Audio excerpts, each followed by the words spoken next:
नमस्कार, उत्तराखंड समाचार में आपका स्वागत है। मैं प्रियम शंकर झा। सबसे पहले मुख्य समाचार। कक्षा 8 तक के सभी स्कूली बच्चों को प्रदेश सरकार देगी बैग और जूते। सीएम बोले, बजट में शिक्षा और स्वास्थ्य समेत कई क्षेत्रों की धनराशि बढ़ाई। गैरसैंण क्षेत्र के लिए भी कई अहम घोषणाएं। बजट सत्र के 5वें दिन आज सदन में गूंजा गन्ने के समर्थन मूल्य का मुद्दा। जवाब से असंतुष्ट कांग्रेस विधायकों ने किया वॉकआउट। सरकार ने सदन में पेश किए 3 विधेयक।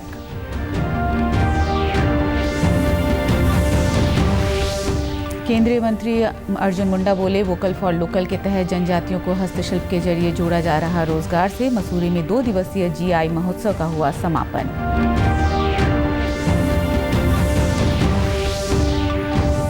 और उत्तराखंड मुक्त विश्वविद्यालय में बार्क ने स्थापित किया रेडॉन जियो स्टेशन। क्षेत्र में भूकंप के पूर्वानुमान के संबंध में शोध पर काम करेगा स्टेशन।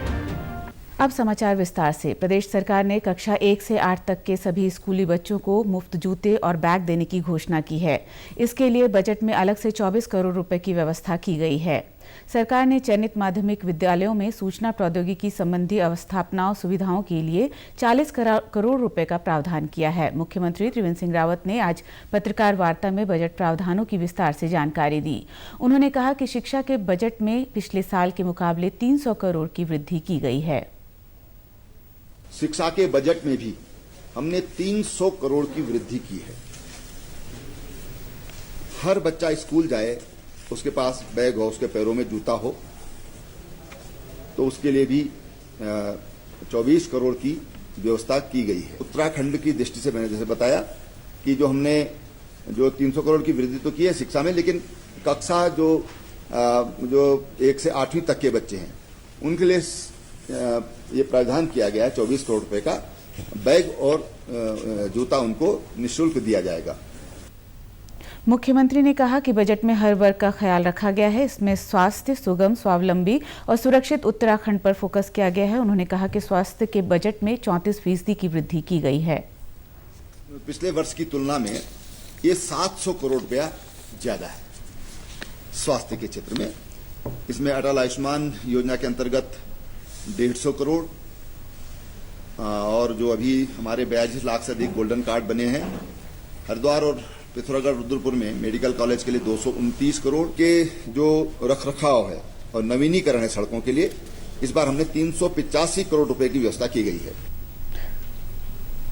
गैरसैंण में आयोजित उत्तराखंड विधानसभा के बजट सत्र के 5वें दिन आज गन्ने के समर्थन मूल्य का मुद्दा छाया रहा। नियम 58 के तहत कांग्रेस ने सदन में ये मुद्दा उठाया। नेता प्रतिपक्ष डॉक्टर इंदिरा हृदयेश ने कहा कि गन्ने की खेती कैश क्रॉप है, लेकिन कैश नहीं मिलने से अब किसान गन्ने की खेती से दूर होते जा रहे हैं। उन्होंने कहा कि पहले गन्ना तैयार होने से पहले गन्ने का मूल्य निर्धारित हो जाता था, लेकिन इस बार नहीं हुआ। सरकार की ओर से संसदीय कार्य मंत्री ने जवाब देते हुए कहा कि राज्य सरकार किसानों के मसले पर संवेदनशील है। उन्होंने कहा कि देश के जो 5 राज्य इस समय गन्ने का न्यूनतम मूल्य घोषित करते हैं, उनमें उत्तराखंड भी शामिल है और इन सभी राज्यों में सबसे ज्यादा मूल्य हम देते हैं। सरकार के जवाब से संतुष्ट न होने पर कांग्रेस सदस्यों ने सदन से वॉकआउट किया। लोगों की रोजी रोटी पूरी की पूरी इससे जुड़ी है। हमारे यहाँ की अर्थव्यवस्था इसके ऊपर जुड़ी है। बच्ची की शादी, पढ़ाई, बीमारी हारी, मकान बनाना, सब गन्ने के ऊपर अर्थव्यवस्था टिकी है। मार्केट सब इसी के ऊपर टिका है। हमने एक मांग रखी कि जब भारत सरकार ने दो व्यवस्थाएं होती हैं, भारत सरकार की FRP होती है, राज्य सरकार की SAP होती है। उत्तराखंड में SAP लागू है। जब भारत सरकार ने FRP 230 की तो हरीश रावत जी ने उस समय 326 रुपये प्रति क्विंटल का गन्ने का भाव घोषित किया, और जब आज FRP 285 रुपये यानी 55 रुपये बढ़ चुके, तो भी राज्य सरकार आज भी वही भाव दे रही है। आज उन्होंने गन्ने मूल्य की बात की। भारत में जो FRP जारी होती है भारत सरकार के द्वारा, और कुछ राज्य उसमें अपने राज्य का अलग से मूल्य घोषित करते हैं, SAP करके, जिसको हम राज्य परामर्शी मूल्य कहते हैं। ऐसे राज्यों में पंजाब है, ऐसे राज्यों में राजस्थान है, महाराष्ट्र है, उत्तर प्रदेश है और उत्तराखंड है। मुझे ये बताते हुए भी प्रसन्नता हो रही कि हमारे किसानों के प्रति हम कितने संवेदनशील हैं। हम पंजाब से 15 रुपये, राजस्थान से 12 रुपये, महाराष्ट्र से 42 रुपये, उत्तर प्रदेश से 2 रुपये, इस प्रकार ये गन्ने का मूल्य इस समय हम दे रहे हैं। गन्ने का सर्वाधिक मूल्य अगर कोई दे रहा है तो उत्तराखंड राज्य दे रहा है। वहीं उच्च शिक्षा राज्य मंत्री धन सिंह रावत ने 3 विधेयक सदन में पुनर्स्थापित किए। इनमें देवभूमि उत्तराखंड विश्वविद्यालय विधेयक 2021, सूरजमल विश्वविद्यालय विधेयक 2021 और स्वामी राम हिमालयन विश्वविद्यालय संशोधन विधेयक 2021 शामिल हैं। ग्रीष्मकालीन राजधानी क्षेत्र गैरसैंण के विकास के लिए 350 करोड़ रुपए से विभिन्न कार्य आरंभ किए जा रहे हैं। मुख्यमंत्री त्रिवेंद्र सिंह रावत ने शुक्रवार को गैरसैंण में आयोजित प्रेस कॉन्फ्रेंस में ये जानकारी दी। उन्होंने कहा कि गैरसैंण राजधानी क्षेत्र के विकास के लिए अवस्थापना मद में 50 करोड़ रुपए, चौखुटिया हवाई पट्टी के लिए 20 करोड़, सचिवालय के लिए 15 करोड़, विधानसभा भवन के लिए 19 करोड़, गैरसैंण पेयजल योजना के लिए 106.87 करोड़, CHC हॉस्पिटल अपग्रेडेशन के लिए 11.50 करोड़, परिवहन बस डिपो के लिए 5 करोड़, भराड़ीसैंण में हेलीपैड के लिए 2 करोड़ रुपए मंजूर किए गए हैं। इस हेलीपैड पर एक साथ 3 MI हेलीकॉप्टर उतर सकेंगे। जो हमारा गैरसैंण नहीं बल्कि जो राजधानी ग्रीष्मकालीन राजधानी क्षेत्र है, इसमें लगभग 350 करोड़ रुपया अभी तक स्वीकृत है। काफी इसमें से रिलीज भी हुआ है। 50 करोड़ रुपया दिया है अवस्थापना के लिए शहरी विकास से। इसी में 20 करोड़ चौखुटिया वाला जो है ये इसी में सम्मिलित है। 15 करोड़ रुपया सचिवालय के लिए, 10 करोड़ विधानसभा भवन के लिए, 1 करोड़ रुपया अंतर्राष्ट्रीय संसदीय अध्ययन केंद्र के लिए, 278 किलोमीटर सड़क यहां पर स्वीकृत हुई है, 152 करोड़ रुपए दिया है। वहीं गैरसैंण को ग्रीष्मकालीन राजधानी घोषित किए जाने की पहली वर्षगांठ पर बीती शाम भराड़ीसैंण स्थित विधानसभा परिसर में 1101 दिए जलाकर उत्सव मनाया गया। स्कूली बच्चों ने इस दौरान सांस्कृतिक कार्यक्रम भी प्रस्तुत किए। मसूरी स्थित लाल बहादुर शास्त्री राष्ट्रीय प्रशासन अकादमी में ट्राइब्स इंडिया के art and soul of India showroom का आज केंद्रीय जनजातीय कार्य मंत्री अर्जुन मुंडा ने उद्घाटन किया। इस मौके पर उन्होंने ट्राइफेड और अकादमी की ओर से संयुक्त रूप से आयोजित 2 दिवसीय GI महोत्सव का निरीक्षण भी किया। केंद्रीय मंत्री ने विभिन्न स्थानों से आए कारीगरों के साथ बातचीत भी की। अर्जुन मुंडा ने कहा कि वोकल फॉर लोकल अभियान के तहत जनजातीय क्षेत्रों के हस्तकला व खाद्य उत्पादों से लोगों से जोड़कर रोजगार के साधन उपलब्ध कराए जा रहे हैं। विपणन का एक नया कार्यक्रम चल रहा है। यह आत्मनिर्भर भारत का संकल्प है जो माननीय प्रधानमंत्री जी ने पूरे देशवासियों को आह्वान करते हुए कहा है। ट्राइफेड उसी को साकार रूप में कैसे बदले, इस दृष्टि से इस तरह के कार्यक्रम को बहुत ही अच्छे ढंग से किया जा रहा है। देश भर में जगह जगह ऐसे उत्पादों की श्रृंखला बने, आर्टिजन्स जुड़ते चले जाए, ट्रेनिंग और ओरिएंटेशन प्रोग्राम चले और इसके माध्यम से नए नए उत्पाद बाज़ार में आए। एंटरप्रेन्योरशिप डेवलपमेंट होना चाहिए, उद्यमिता विकास होना चाहिए, ये लक्ष्य है। GI महोत्सव में 40 से अधिक अधिकृत विक्रेता और जनजातीय शिल्पकारों ने भाग लिया। इसका उद्देश्य देश भर के विभिन्न उत्पादों को प्रदर्शित करना है ताकि IAS प्रशिक्षुओं को भारत की समृद्ध सांस्कृतिक विरासत के प्रति संवेदनशील बनाया जा सके और वे इसके विकास के लिए नीतियां बनाएं।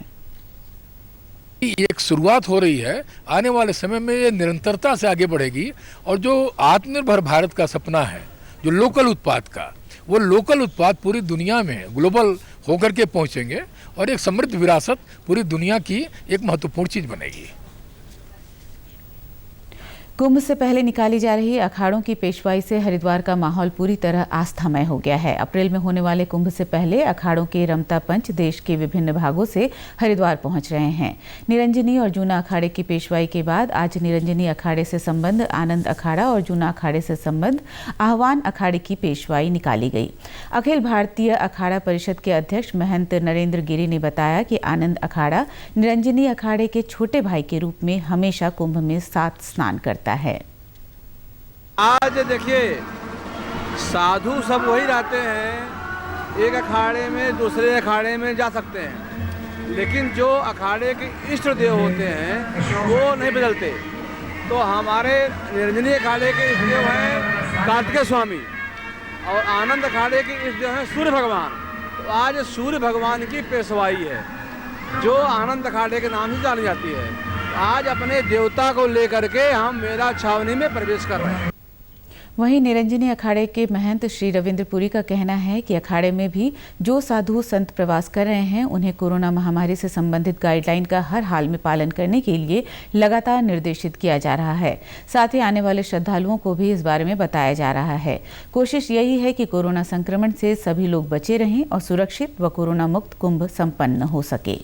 अभी आज पेशवाई चल रही है और बाकी हमारे जितने भी भगत हैं, जितने भी हमारे लोग बाहर से आए हैं, तो वो सब छावनी में है। और जो भी हमारे महाराष्ट्र आदि से लोग आए हैं उनको हमने कोरोना टेस्ट कराया है। और हम निरंजनी अखाड़े की ओर से, मैं निरंजनी अखाड़े का मेला प्रबंधक ये आश्वासन देता हूँ कि हम पूरा जो अपना कोरोना के गाइडलाइन है उसका हम पालन करेंगे।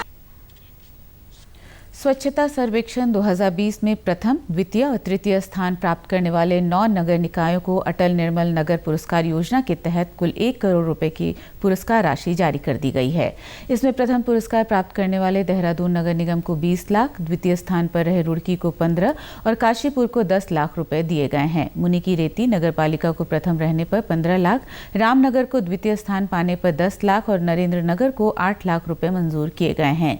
इसी तरह नगर पंचायत श्रेणी में पहला स्थान पाने पर उखीमठ को 10 लाख, द्वितीय स्थान पर रहे भीमताल को 7 लाख और तृतीय स्थान प्राप्त अगस्त्य मुनि नगर को 5 लाख रुपए दिए गए हैं। कुल राशि से 50 लाख रुपए इन नगर निकायों के कर्मचारियों को पुरस्कार के तौर पर दिए जाएंगे। उत्तराखंड मुक्त विश्वविद्यालय में भाभा परमाणु अनुसंधान केंद्र के सहयोग से रेडॉन जियो स्टेशन स्थापित किया गया है। इसका उद्देश्य मिट्टी में रेडॉन की मात्रा को मापने के लिए किया जाएगा। इसके अलावा भविष्य में प्राकृतिक रेडियोधर्मिता से संबंधित शोध कार्य भी किए जाएंगे। कंप्यूटर विज्ञान विद्या शाखा के निदेशक प्रोफेसर दुर्गेश पंत ने रेडॉन जियो स्टेशन स्थापित करने के लिए उत्तराखंड मुक्त विश्वविद्यालय में उपयुक्त जगह चिन्हित की। उन्होंने बताया कि रेडॉन जियो स्टेशन मिट्टी में रेडॉन की मात्रा से संबंधित डाटा हर 15 मिनट में भाभा एटॉमिक रिसर्च सेंटर को उपलब्ध कराएगा। गौरतलब है कि रेडॉन की मात्रा में फेरबदल भूकंप की घटनाओं से संबंधित है। ऐसे में बार्क हिमालय क्षेत्र में पूर्व चेतावनी प्रणाली विकसित पर कार्य कर रहा है। यह इस प्रकार का उत्तराखंड में तीसरा जियो स्टेशन है। यह रेडॉन का जियो स्टेशन जो है वो BARC Bhabha atomic research centre की ओर से स्थापित किया गया है और इसका जो मेन उद्देश्य है यह है कि मिट्टी में जो रेडॉन की मात्रा है उसको मेजरमेंट के लिए किया जाएगा। साथ ही जो भूविज्ञान और भौतिक विज्ञान के शोध के छात्र छात्राएं हैं और जो भी भविष्य में वो अपना शोध करना चाहेंगे उनके लिए भी यह अवसर प्रदान करेगा। गर्मियों के सीजन में वनों को आग से बचाना वन विभाग के लिए बड़ी चुनौती होता है। फायर सीजन को करीब आते देख विभाग ने वनाग्नि से बचाव की तैयारियां शुरू कर दी हैं।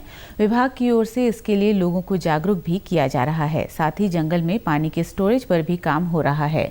गर्मी के दिनों को देखते हुए वन्य जीवों के लिए वाटर होल बनाए गए हैं। वनों में रहने वाले लोगों को जागरूक कर वॉलंटियर फोर्स भी बनाई गई है।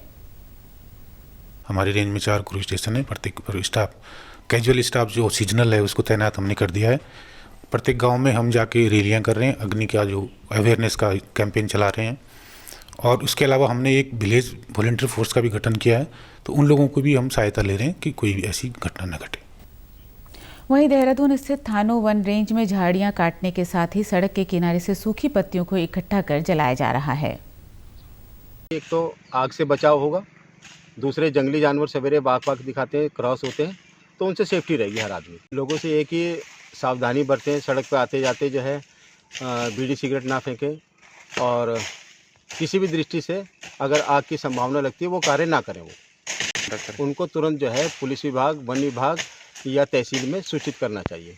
नियरेस्ट स्टेशन वन विभाग के जगह जगह नंबर लगे हुए हैं, कॉन्टैक्ट नंबर लिखे हुए हैं, हर जगह पर क्रू स्टेशन बने हुए हैं, वहाँ पर उनको संपर्क करना चाहिए। वन खेती जीवन यापन का आधार तो है ही, साथ ही खेती करना स्वास्थ्य के लिए भी लाभदायक है। इसे साबित कर रहे हैं पौड़ी विकासखंड के क्विराली गांव निवासी 83 वर्षीय देवेश्वर प्रसाद खंडूरी और उनकी 77 वर्षीय पत्नी शकुंतला खंडूरी। ये दंपत्ति आर्थिक रूप से समृद्ध हैं और इनके बच्चे भी उच्च पदों पर सेवारत हैं। बावजूद इसके दोनों बुजुर्ग गाँव में खेती और बागवानी कर रहे हैं। देवेश्वर प्रसाद बताते हैं कि 1999 में वे PWD के प्रशासनिक अधिकारी पद से सेवानिवृत्त हुए। पहले जब वे यदाकदा गाँव आते थे तो खेतों को बंजर देखकर दुख होता था, इसलिए सेवानिवृत्ति के बाद उन्होंने इन खेतों को आबाद करने का संकल्प लिया। अगर आता रहा तो गांव में कुछ होना चाहिए, हमारे खेत बंजर पड़े हुए हैं, इनका कुछ सुधार होना चाहिए, इनको कुछ सदुपयोग होना चाहिए। इसलिए मैंने और मेरी पत्नी ने ये निर्णय लिया कि हम उन खेतों को ठीक करके और वहाँ पर कुछ पौधे लगाएंगे। हमारे रहते रहते न हों, लेकिन आगे जनरेशन के लिए वो पौधे जो फल देंगे, शुद्ध वायु देंगे, उससे गांव को पानी प्राप्त होगा। और वो इसके लिए हमने ये काम किया। वो पढ़े, उसके बाद हमारे पुत्र ने, उसने भी हमें से प्रेरणा लेकर के और उसने ये काम करना शुरू कर दिया है। खंडूरी दंपत्ति अपने गांव में खेती करते हुए काफ़ी खुश हैं। उनका कहना है कि इस उम्र में खेती करने से ही वे एकदम स्वस्थ हैं। सुबह से लेकर शाम तक कब वक्त बीत जाता है उन्हें पता ही नहीं चलता। दोनों घर में रहते हैं और पेड़ लगाते हैं, उनकी गुड़ाई निलाई करते हैं और जब गदेरे का पानी आता है उससे उसकी सिंचाई करते हैं। सुबह सुबह उठ जाते हैं 5 बजे और काम करते हैं, पानी डालते हैं, गुड़ाई करते हैं, निलाई करते हैं। इससे हमारा स्वास्थ्य भी बिल्कुल ठीक है। उत्तराखंड के समाचारों में बस इतना ही। चलते चलते मुख्य समाचार एक बार फिर। कक्षा 8 तक के सभी स्कूली बच्चों को प्रदेश सरकार देगी बैग और जूते। सीएम बोले बजट में शिक्षा और स्वास्थ्य समेत कई क्षेत्रों की धनराशि बढ़ाई। गैरसैंण क्षेत्र के लिए भी कई अहम घोषणाएं। बजट सत्र के 5वें दिन आज सदन में गूंजा गन्ने के समर्थन मूल्य का मुद्दा। जवाब से असंतुष्ट कांग्रेस विधायकों ने किया वॉकआउट। सरकार ने सदन में पेश किए 3 विधेयक।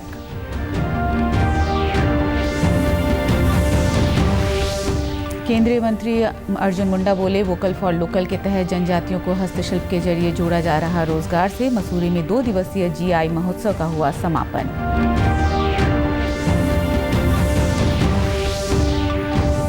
और उत्तराखंड मुक्त विश्वविद्यालय में बार्क ने स्थापित किया रेडॉन जियो स्टेशन। क्षेत्र में भूकंप के पूर्वानुमान के संबंध में शोध पर काम करेगा स्टेशन। उत्तराखंड की खबरों के लिए आप हमसे सोशल मीडिया के माध्यम से भी जुड़ सकते हैं। हमारा ट्विटर हैंडल है DD News_देहरादून। हमारा फेसबुक पेज है DD News उत्तराखंड और हमारे YouTube channel DD News Uttarakhand को भी आप सब्सक्राइब कर सकते हैं। कोरोना संक्रमण से बचने के लिए मास्क का अनिवार्य रूप से और सही ढंग से प्रयोग करें। साथ ही सामाजिक दूरी का ख्याल रखें। नियमित रूप से हाथ धोएं और याद रखें कोरोना को हराना है, मास्क जरूर लगाना है। नमस्कार।